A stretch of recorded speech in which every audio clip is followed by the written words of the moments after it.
लूका रचित सुसमाचार अध्याय 9। 12 प्रेरितों का भेजा जाना। फिर उसने 12 को बुलाकर उन्हें सब दुष्ट आत्माओं और बीमारियों को दूर करने की सामर्थ्य और अधिकार दिया और उन्हें परमेश्वर के राज्य का प्रचार करने और बीमारों को अच्छा करने के लिए भेजा। उसने उनसे कहा, मार्ग के लिए कुछ न लेना, न तो लाठी, न झोली, न रोटी, न रुपया और न 2-2 कुर्ते। जिस किसी घर में तुम उतरो वहीं रहो और वहीं से विदा हो।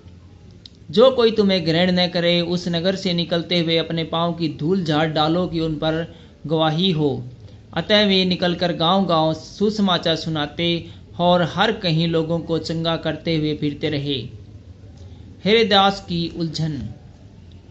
देश के चौथाई का राजा हेरोदास यह सब कुछ सुनकर घबरा गया, क्योंकि कुछ ने कहा था कि यूहन्ना मरे हुए से जी उठा है और कुछ ने यह कि एलिय्याह दिखाई दिया है और औरों ने यह कि पुराने भविष्यवक्ताओं में से कोई जी उठा है।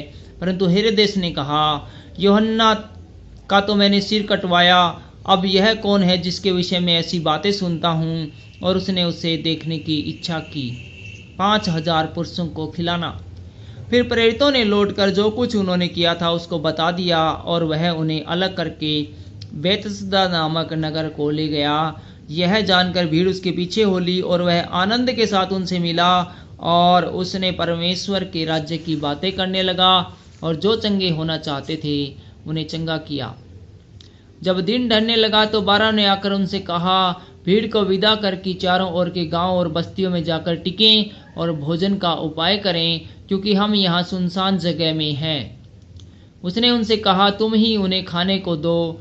उन्होंने कहा, हमारे पास 5 रोटी और 2 मछलियों को छोड़ और कुछ नहीं है, परंतु हाँ, यदि हम जाकर इन सब लोगों के लिए भोजन मोल ले तो हो सकता है। वे लोग तो 5000 के लगभग थे। तब उसने अपने चेलों से कहा, उन्हें 50-50 करके पांति-पांति बैठा दो। और उन्होंने ऐसा ही किया और सबको बैठा दिया। तब उसने वे 5 रोटियां और 2 मछलियां ली और स्वर्ग की ओर देखकर धन्यवाद किया और तोड़ तोड़ कर चेलों को देता गया कि लोगों को परोसे। तब सब खाकर तृप्त हुए और चेलों ने बचे हुए टुकड़ों से 12 टोकरियां भरकर उठाई। यीशु का पतरस को मसीह स्वीकार करना। पतरस का यीशु को मसीह स्वीकार करना। जब वह एकांत में प्रार्थना कर रहा था तो चेले उसके साथ थे। तो उसने उनसे कहा, लोग मुझे क्या कहते हैं? उन्होंने उत्तर दिया, यूहन्ना बपतिस्मा देने वाला, और कोई एलिय्याह, और कोई यह कि पुरानी भविष्यवक्ताओं में से कोई जी उठा है। उसने उनसे पूछा, परंतु तुम मुझे क्या कहते हो? पतरस ने उत्तर दिया, परमेश्वर का मसीह। तब उसने उन्हें चिताकर कहा कि यह किसी से न कहना। अपनी मृत्यु के विषय यीशु की भविष्यवाणी। फिर उसने कहा, मनुष्य के पुत्र के लिए अवश्य है कि वह बहुत दुख उठाए और पुरनिये और प्रधान याजक और शास्त्रियों से तुच्छ जानकर मार डाले और वह तीसरे दिन जी उठे। यीशु के पीछे चलने का अर्थ। उसने सबसे कहा, यदि कोई मेरे पीछे आना चाहे तो अपने आप से इनकार करे और प्रतिदिन अपना क्रूस उठाए हुए मेरे पीछे हो ले। क्योंकि जो कोई अपना प्राण बचाना चाहेगा वह उसे खोएगा, परंतु जो कोई मेरे लिए अपना प्राण खोएगा वही उसे बचाएगा। यदि मनुष्य सारे जगत को प्राप्त करे और अपना प्राण खो दे या उसकी हानि उठाए तो उसे क्या लाभ होगा? जो कोई मुझसे और मेरी बातों से लज जाएगा, मनुष्य का पुत्र भी जब अपनी और अपने पिता की और पवित्र स्वर्गदूतों की महिमा सहित आएगा तो उसे लज जाएगा। मैं तुमसे सच कहता हूँ कि जो यहाँ खड़े हैं उनमें से कुछ ऐसे हैं कि जब तक परमेश्वर का राज्य न देख लें तब तक मृत्यु का स्वाद न चखेंगे। यीशु का रूपांतरण। इन बातों के कोई 8 दिन बाद वह पतरस, यूहन्ना और याकूब को साथ लेकर प्रार्थना करने के लिए पहाड़ पर गया। जब वह प्रार्थना कर ही रहा था तो उसके चेलों उसके चेहरे का रूप बदल गया और उसका वस्त्र श्वेत होकर चमकने लगा। और देखो, मूसा और एलिय्याह, ये 2 पुरुष उसके साथ बातें कर रहे थे। ये महिमा सहित दिखाई दिए और उसके मरने की चर्चा कर रहे थे जो यरूशलेम में होने वाला था। पतरस और उसके साथी नींद से भरे थे और जब अच्छी तरह सचेत हुए तो उसकी महिमा और उन 2 पुरुषों को जो उसके साथ खड़े थे देखा। जब वे उसके पास से जाने लगे तो पतरस ने यीशु से कहा, हे स्वामी, हमारा यहाँ रहना भला है। अतः हम 3 मंडप बनाए, एक तेरे लिए, एक मूसा के लिए और एक एलिय्याह के लिए। वह जानता न था कि क्या कह रहा है।